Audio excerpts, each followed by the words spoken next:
Hello, welcome to New Millennium Ministries, featuring the Diann Morgan Show, where life happens.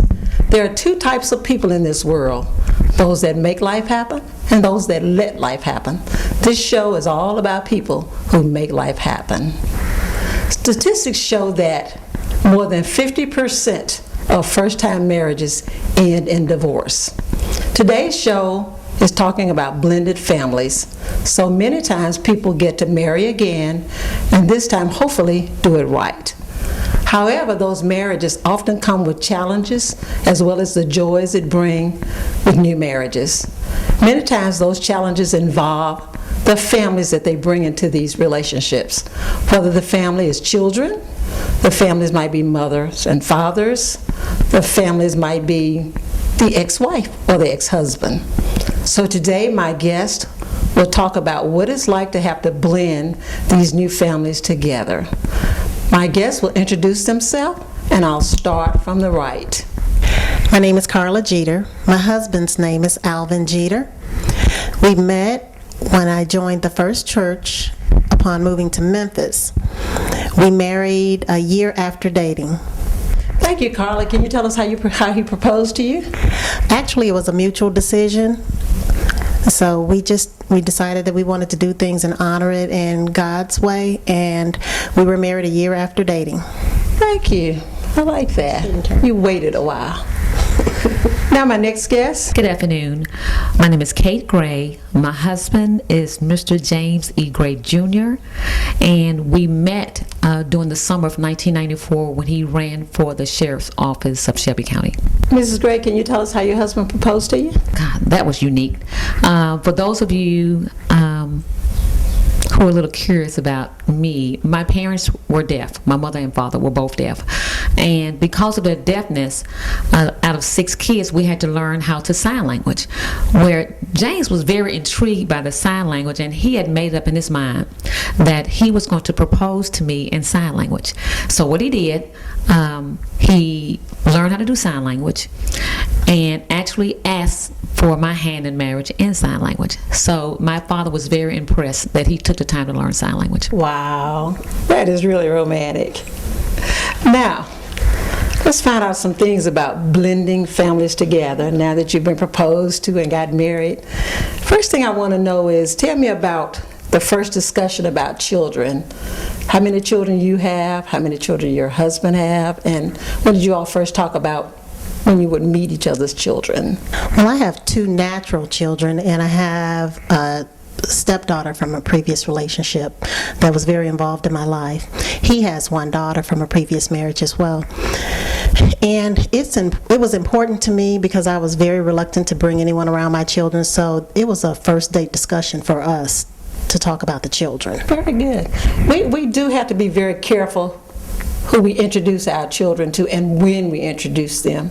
That can be a very delicate situation, and sometimes the outcomes are not always good, so we do have to prayerfully consider when our children will meet someone new. Mrs. Gray?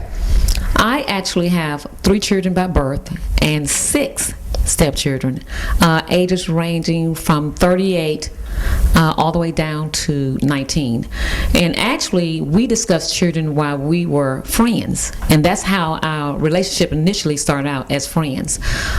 So we discussed how we would deal with situations if and ever we ever crossed the road of matrimony, and it just so happened by God's blessing we ended up getting married. So actually our children discussion was when we were friends. Thank you, ladies. Now, in all situations, in all families, there are difficulties when it comes to children, even just your own children interacting with just you. So we want to know some of the challenges that came about when you first introduced your children, because there have been times when I've heard people say, the children said, "You're not my mama, you're not my daddy." So you have to be prepared for that to happen. So I'm going to start with Miss Carla.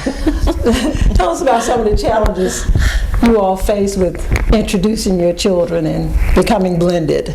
Well, initially, we didn't have any problems. The problems came after we began to merge as a family, and there were outside influences from other adults. But we never had the problem with our children saying, "You're not my mom," or "You're not my dad." I mean, they still have their tongues, so we didn't have that problem at all. Now, when you said other adults, do you mean his parents or your parents or an ex-spouse? Can you kind of elaborate on what you mean by other adults? Well, my daughter went through a little bit of a loyalty problem. She was a little bit rebellious after time went on. She absolutely loved the idea of marriage, and she absolutely loved my husband initially, but after her first visit back with her dad, everything changed. I think she felt a little disloyal due to the fact that she made a comment later on in life after she became an adult. She said that if her dad couldn't do it, no other man was going to get credit for doing it. So she really, really was a personal challenge for me. I didn't have any trouble with his children, I mean, outside of the adult influence as well, and I think that came through the in-laws, but that was quickly resolved. He is he's the type of guy that if he can keep any confusion away from his front door, he will. And so a lot of that I heard about or I became knowledgeable about came after it was already resolved. How did you make your daughter feel better? How did that come about that she began to accept your husband as her new dad, stepdad? Well, it actually just took a life lesson for her. She went to stay with her dad after a while. She just had made up her mind she wasn't going to be happy there, and she went to stay with him for a while, and the truth came out. It was something that she had to learn herself. And thereafter, she was so remorseful that she missed out on some really, really good times during her childhood that she could have experienced due to her being pulled into someone else's issues or being a part of someone else's scheme. Thank you, Carla. I'm sure there are plenty of people out in our listening audience that have had these types of situations occur, and they can use this information and they can grow from it. Mrs. Gray, can you tell us about some challenges you may have experienced? And you have a large family. Yes, a lot of blending had to have occurred. Yes, I do. But the amazing thing about all of this is that there was not any major issues. I think the one thing that comes to mind is right before James and I had decided to get married, when we started getting serious, I was actually coming out of my previous marriage to their dad. So Chandra, yes, Chandra, had made up in her mind that it was just going to be me and her. It was going to be a girl thing. We were going to get our apartment. We were going to hang, and we were going to do all the things that mother and daughter do. And when she learned that James and I was getting married, now, firsthand, I think she was okay with it.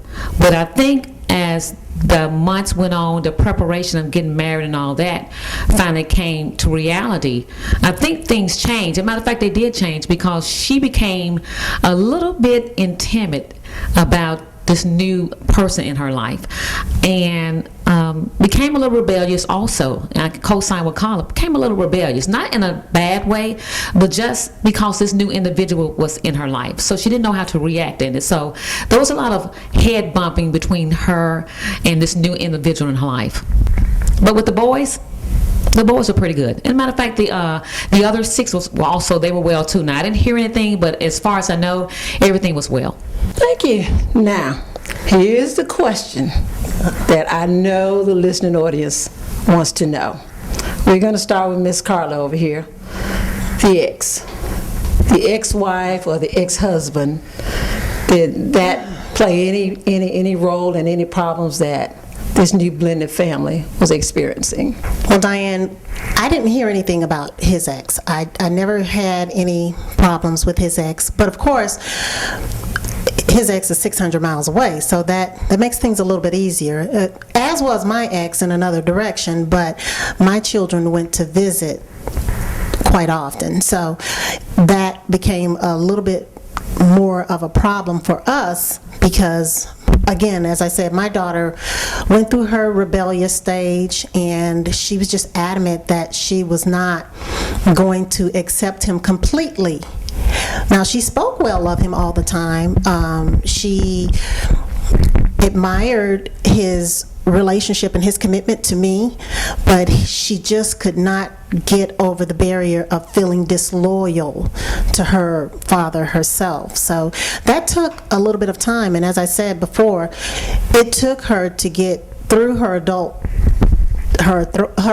period to actually come to terms with that. Thank you. Now, could you speak on that, please? I actually was fortunate to form lasting relationships with James' exes. And actually, initially, in the beginning, I didn't really have any major contacts with the exes. I mainly just dealt with the children. But one thing that I can honestly say is the one thing that I made sure that the exes, my stepchildren parents, knew that I loved their children, that there was nothing that I wouldn't do for them, that I would love them as much as I love my own. And through that understanding, formed new friendships with my exes, and even to this day, we talk, we discuss things concerning their children and stuff, and they know for a fact that I love their children just as much as they love them. Great answer. Thank you, ladies. My next question has to do with discipline. Was there ever a discussion beforehand about how to discipline the children? I know sometimes that ex-spouse will say, he or she had better not touch my child. So sometimes you do have to have that hard conversation about who's going to be the disciplinarian, and sometimes people want to be the friend and they neglect disciplining the children, and we all know that discipline is necessary. So let's talk about how discipline had to be done, or how it had to be decided on who would do the discipline or how that would be done. Well, with us, we're both old school, so we didn't have a problem with either one of us having an issue with disciplining the children. We never heard anything, like I said before, about you're not my mom, you're not my dad, so it went over pretty well. Although I was the primary disciplinarian, and I think that was probably due to the fact that I was single for quite some time before my husband came on the scene. So I was pretty much mom and dad. And again, with my husband's child, she only came during the summer, and that wasn't every summer. So we didn't really have a disciplinary problem at all with our family. Now let's hear your side. When James and I initially discussed marriage, one thing that we made sure that the kids understood was this, that there would be never a chance that they would be able to divide the unity that James and I had put down, and that also meant being disciplined.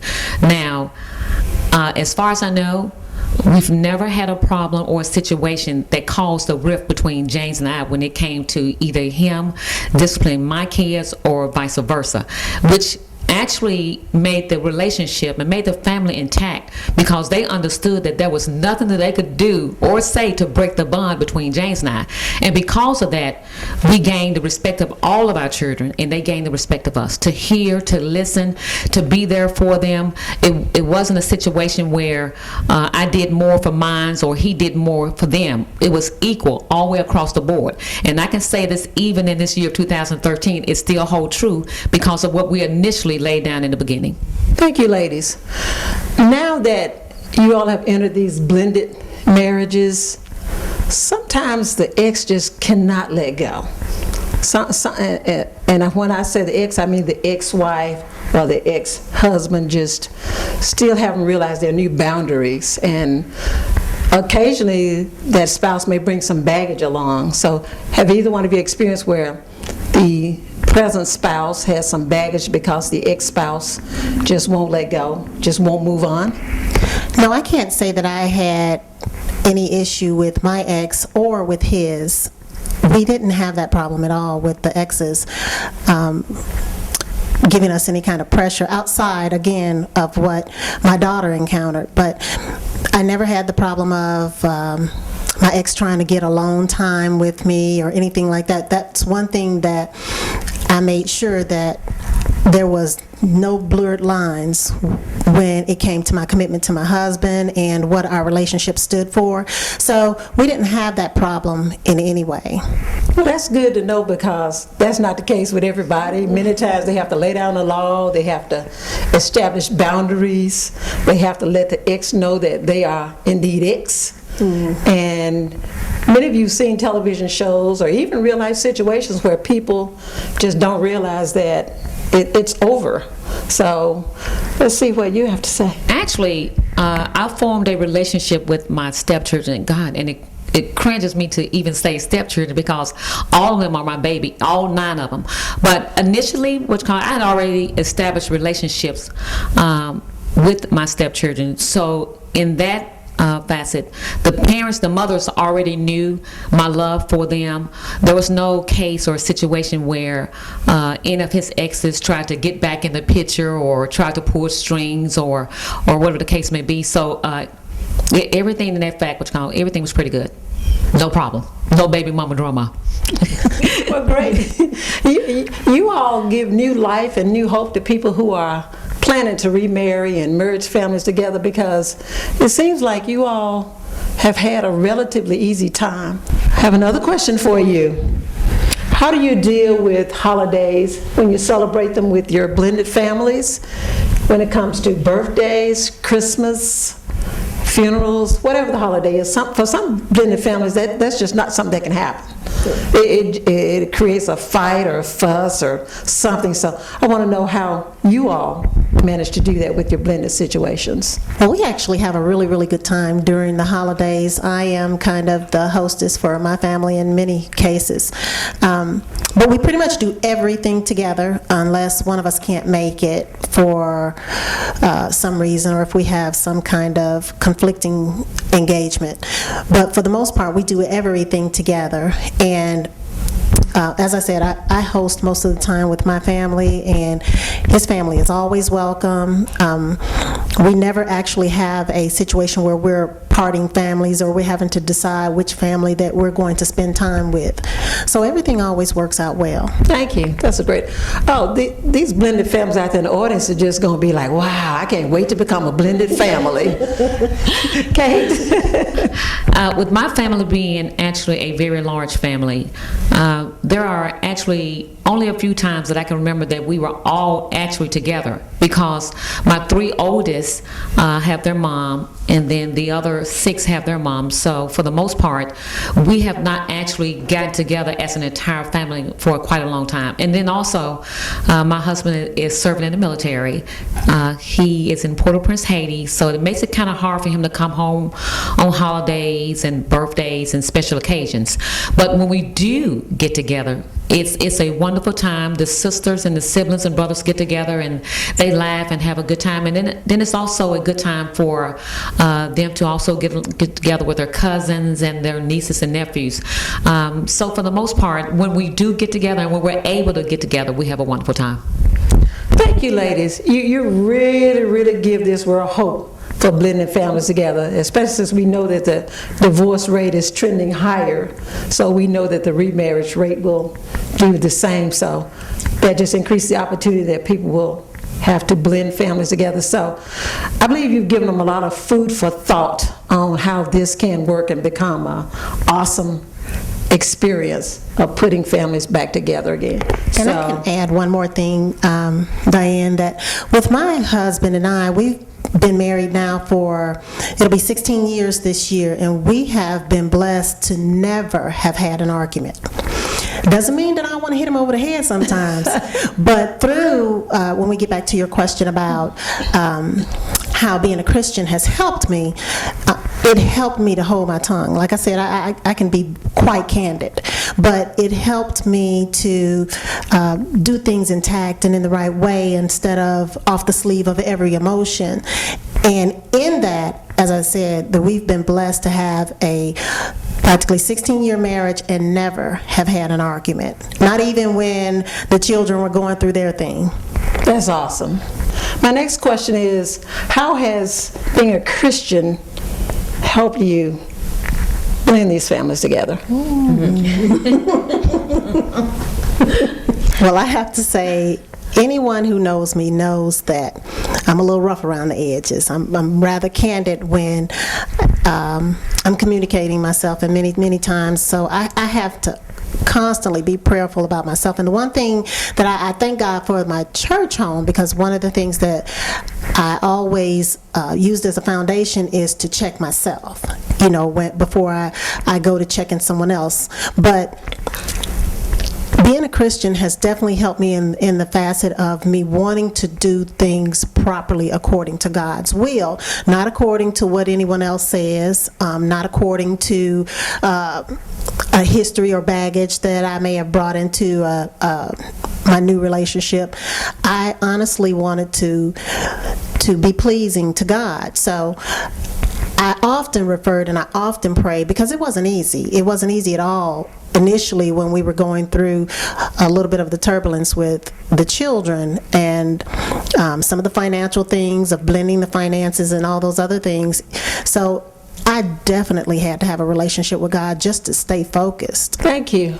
That's a great answer, and I'm sure that's an answer that's going to help many young women and even young men, or men and women in general, if they're planning to remarry and connect families together, because so often families just get in the middle of it. Mothers can get in the middle, fathers, children, and girlfriends sometimes can be the worst. They really can. So what about you, Mrs. Gray? I learned The Christian walk. More of him, less of me. When the Bible speaks about training up a child in the way that they should go, it didn't mention birth children or stepchildren. It said train up a child. So in that essence, a lot of praying, a lot of soul searching, a lot of getting with other individuals who were going through the same thing. I mean, a lot of people who could support you. A lot of not listening to what everybody else had to say. Everyone, as Ms. Morgan mentioned, everyone what's called that have blended families have not had the good fortune to not have a lot of situations and problems. But in that aspect, you had to just really listen to the Holy Spirit so that He can guide you to someone that you can talk to get advice. As I mentioned before, a good support system. You need a good support system because it's not easy. But I thank God that He has given us the Word to stand on, during those hard moments when you felt like, in my essence, 9 kids were just a little bit too much, that He gave me the strength to endure, to be able to impart to my children wisdom, to let them know that I was here for them. So I just thank God that He gave me the ability to be a Christian individual, a strong woman, so that I can also teach my young ladies and also my sons which way they should go. Awesome answers, ladies. I have one final question for you. You mentioned finances, and that's always a big question for any marriage, even a first-time marriage. So we all know that when we got married, it was to death do we part. So let's mention wills. What about a will? Have you all talked about a will? Because we know that sometimes you'll get people who will come by and come back and start wanting to lay claim to money or furniture, dishes. I mean, people break up over the littlest things in the event that that does happen, and those discussions have to be had. Well, we have discussed the will, and we've discussed it intensely. We've also spoken with an attorney before. We have not done anything in concrete as of yet. So we've encountered several different situations where we have people who have been close to us who've had some very unfortunate incidents due to their relatives not having wills. So of course, that's going to spark an interest when you have a blended family. And when I spoke with the attorney mentioned that in Tennessee, the spouse would automatically get everything, opposed to Mississippi and some other states. But in the event that something happened to the both of us at one time, that could be an issue. Or if everything was left to the spouse and that spouse went on to glory, then what would happen to all of the assets that were occurred together then? So we did talk about that. My husband is kind of reluctant to talk about it just because it's associated with death, but that is something that is certainly of interest to me. And when you've worked all those years, you want to make sure that your family is well taken care of. That's our whole purpose. So we want to make sure that whatever we have left is allocated the way that we want it allocated, and not something that our children are fighting over. Thank you. That's an excellent answer, and it's certainly food for thought for people who are in blended families or just one on, first marriage. So we all have to remember that's the conversation that has to be had. Mrs. Gray? Okay. My husband is retired from the military, and we do have a living will, and we actually also have a military will, and this military will states that in the event that he passes on, that everything comes to me. Okay. But even in that aspect, because everything will be given to me and stuff, with much prayer and stuff, God will give me the wisdom on how to divide this among the 9 children and 13 grandbabies. That's right, 13. Mm-hmm. Thank you, ladies, so much. This has been an extremely fascinating show. I know that our listening audience will benefit from what you have to say. And I do want to tell you all out there, I know these two ladies personally, and they are the funniest women you will ever know, the friendliest ladies you will ever know. And you would enjoy knowing them personally. And I know that their husbands love them dearly. I know their husbands. And it's so wonderful to be sitting between two God-fearing women who truly walk the walk that they presented to you today, and they talk the talk that they have given you today. So I just want to invite you to join us again in any other upcoming Diann Morgan show. We were glad you tuned in today. And stay tuned for more shows. Some of them will be funny and some of them will be not so funny, but you will definitely enjoy them all. So, ladies, do you have a parting comment for me? Just thank you for having us on your show. Thank you. Thank you. I've enjoyed you. And one last thing, I want to make sure that I give it up to my husband, my covering. You can't see him because he's the videographer, editor, and producer of New Millennium Ministries. Thank you, and tune in again.